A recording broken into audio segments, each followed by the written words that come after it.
Carpenter!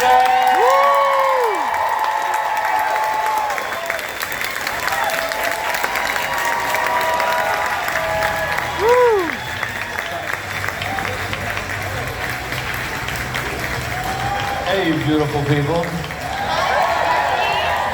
yeah. I was telling James on the way over that we were worried that only like 5 people were going to be here. It's like it's so far away from the con. You know? Yeah, so we're grateful. Thank you so much. The con is empty right now.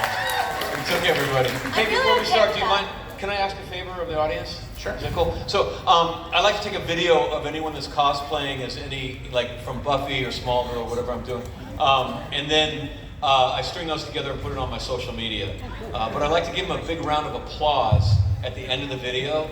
So, if you guys don't mind, if I could film you, and when I say action, just raise your arms and scream like your team won the binky or whatever. Is that cool? Okay, cool. Is that all right? Okay.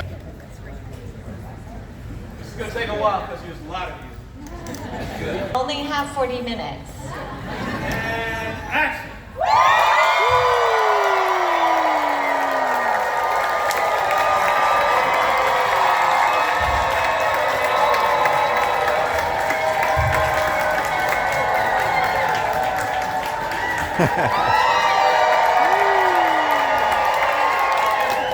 Okay, he does this every time, and you guys are the best. You gave the best reaction. I love it. God, that's great. God. I don't know about you, but I needed this love today, so thank you. Yeah. It's like, I'm the weird guy at the end, and I'm like, who's he and why is he here? Yeah, so Christopher did makeup effects for both Buffy and Angel. Do you want to see something? Yeah. Yeah. This, I designed and painted this, and this attacked Anya and Spike in an alley in season 7. Who won the fight? Well, of course, the heroes. Dang it. Yeah, so this And the other? this will show you the people who wore these, they paid for it because you get so hot in these. I wore this kind of thing for a horrible movie called Dragon Ball Evolution. But it was basically the whole thing. Your whole scalp is covered, you know. So what they do is they put the scalp thing in, and then they glue the mask on. And that's how they put it on. But you're encased in foam, and then they have you fight, and you start sweating, and it gets bad. It's And awesome. smelly. Oh yeah, oh yeah. Like, but a weird, unnatural smell. Chemical sweat. Yeah. And here is Goes into that. Yeah, right. You gotta pay me to memorize. Oh, my God. Okay, let's I'm talk. kidding, you let's do talk memorize it. I begrudgingly. Let's take some questions. All right. Let's start over here. My question for you guys is, how was it working together again for the audiobook you guys released at the end of last year? We loved it. my Loved God, it. it was so I good. loved it. It was really awesome to get that Buffy alternate verse. And James, I love you as Dresden. Always awesome. Chris, was your first time doing an audiobook? I don't know if I've heard you on any other audiobooks, Chris. Oh, me? Yeah. Oh, apologies. I thought you were still talking to him. No. I think I did an audiobook very badly early on in my career.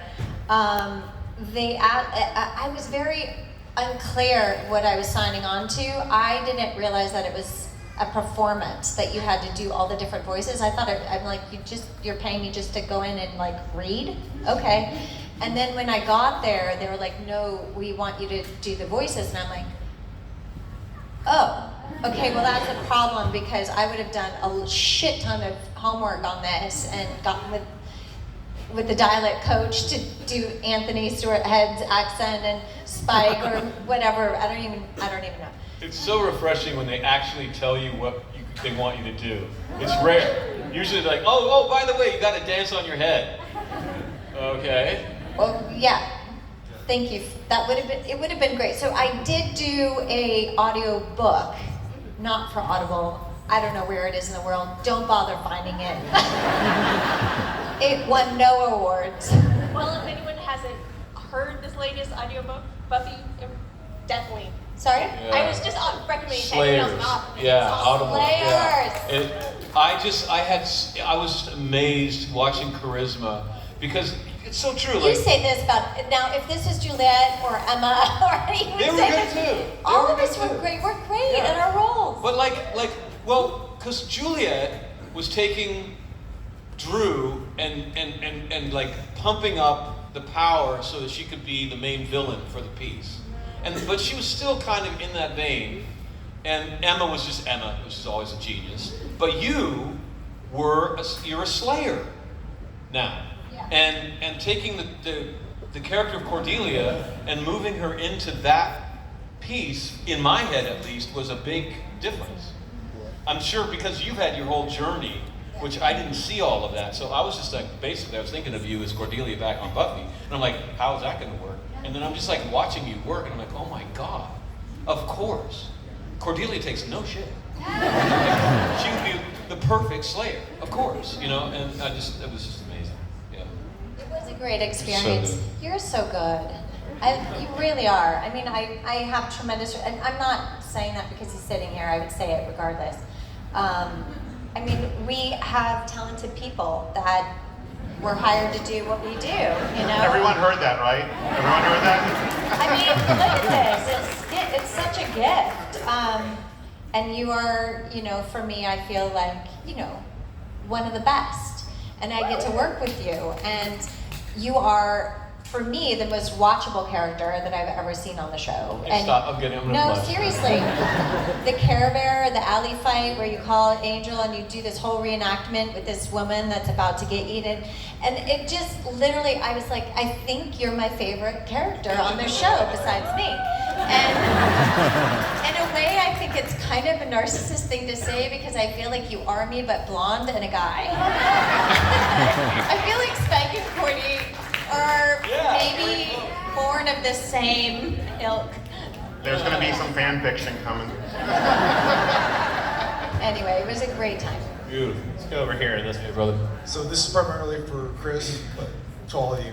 Do y'all get a kind of guidebook for your characters? And for Chris, do you get a sketchbook for the creatures that you get to? I am that sketchbook. Me and the team at the studio were the guys creating the look and feel for everything. We So were you get to initiating draw it. out the creature, then you get to create. Yeah, we basically do amazing ideas and we give them to production and they kind of whittle them down to like something that usually if it's a really important monster, they are in the studio with us, making sure they're holding our hand while we do everything. The background stuff, they're like, well, whatever, make something. That's always our best work because we're just like, we're gonna go crazy. That's the demon skip. That was one where we just were like, hey, just do something. And it became Skip one of was those. kind of a predominant character. Yeah, it became one. It wasn't at the beginning. It was one off, and then suddenly everyone liked it because they liked the look of him, and the actor did a great job. So, yeah, and he was on. What a surprise! The people that know the best how to design a creature are the creature designers. Yeah. Imagine that. Wow. Not the producers. Now we know. Yeah. The accountants don't seem to be the best guys to design monsters. And there was no book given to me. They were just like, do your best, kid. We're gonna kill you off anyway.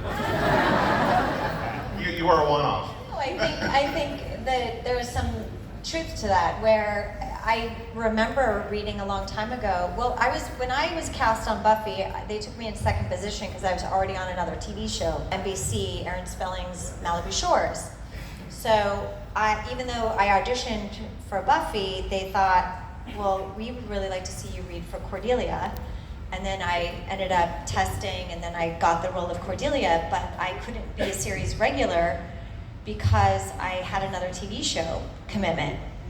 So Buffy was like, we still want her, we'll just take her in second position. And then when that show was canceled, which they felt like it was gonna happen, which it did happen, then they brought me in. I was a series regular, but I was a series regular, but not all shows produced. But by the time we were in production, I was in all shows produced. The company to try to be with my fans more and direct. And that whole thought process was like, this will satiate that need, you know, I hoped. And you guys came out in droves, you supported us. Audible did an amazing job supporting us and marketing us and listening to us and you know, really embracing that project the way a project should be embraced. And then they just told us they were axing it. And you know, I'm devastated for the fans. So I think when it came to Supernatural, it didn't cross my mind, but I also was much younger and not enough time had passed, and just to walk into Cordelia's boots again felt so natural and so good, but then also scary because she's got the Slayer. Yeah, it's kind of, it takes a while, for me anyway, to wrap my mind around how many people are going to be watching this thing. You're just thinking about the work, right? Yeah, because if you live there, you can just like freak out, you know. And it's probably taken years of coming out to conventions to really get a sense of that. How much it means. All these years later, right? Isn't that impressive? It's really amazing because I have a whole nother career. I'm in gaming and I'm a writer and I do my own books. And so there's people that know me that are, and I'm like, oh yeah, when I worked in Firefly, and they're like, what? I'm like, oh yeah. And for the record, the Janestown statue of Jane's, I oversaw that, and the hands on the statue were my hands. All right, we have time for just a couple more questions, so we'll go back over here. We gotta be faster. Fast. Okay, Speed round. Okay, so You, yeah. us. Okay, well, first of all, I do want to say how glad I am to, well, this won't be surround. This is Okay, something- maybe faster. Okay, so funny you should mention that Spike and Cordelia are basically the same character, because I was talking with the fan earlier about how basically in Buffy they were both there as characters to challenge Buffy herself, but when they went over to Angel's show, they essentially had their hero's arc reach its completion. So my question to you is, what did you learn the most about acting from each respective show? And this is for all three of you. What was your proudest achievement in each? I learned that people perceived my character Cordelia and the way I delivered her lines as funny. I didn't intend to be funny. I didn't know I was funny. But what I learned was from feedback from fans, from co-stars, and from the higher ups was, you know, that I'm good at what I do, and I wasn't spending time thinking about that. I was just trying to survive. But the feedback was that, and I didn't know I was funny. I didn't know it was perceived to be funny. I didn't know that I could be that dark. I didn't know that I was also adept at navigating what they threw at me. And I really appreciated learning that. That was fortifying for my soul as a creative.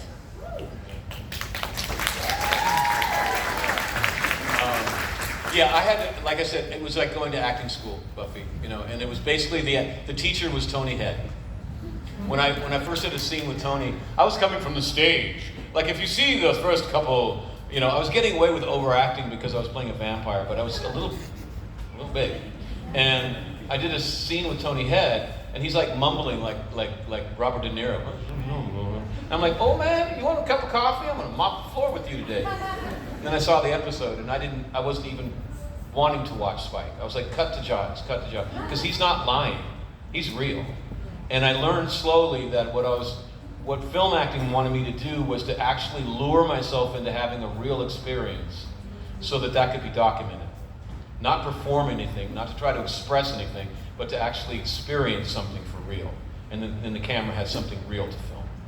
Yeah, our job is to suspend belief. Like, it doesn't matter the conditions, vampires are not real, but No, they're real. I'm going to, my apologies. What?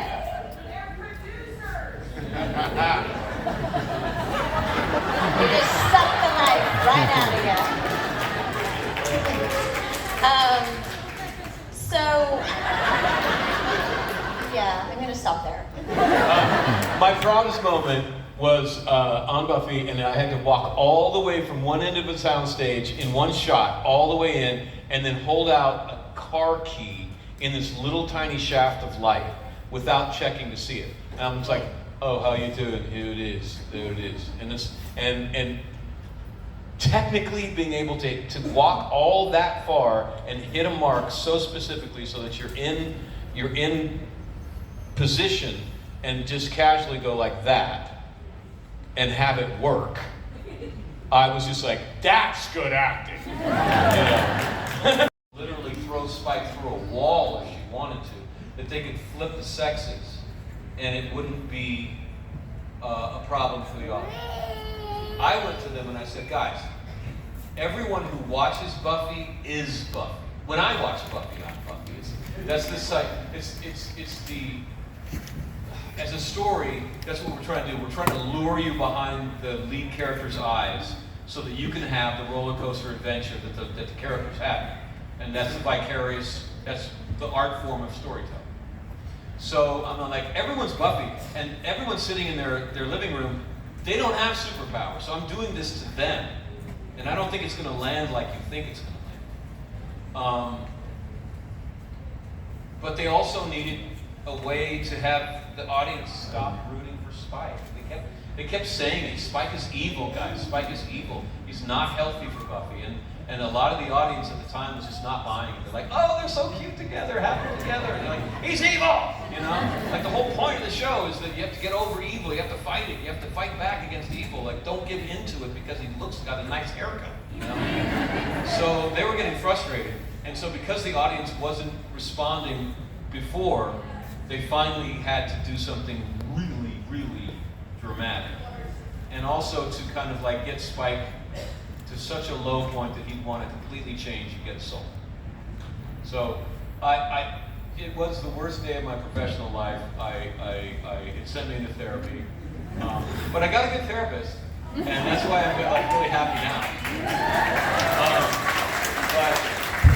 Therapy is good. Yeah, It's right? amazing. Yeah, and anyone that has to go through life deserves a little bit of good therapy.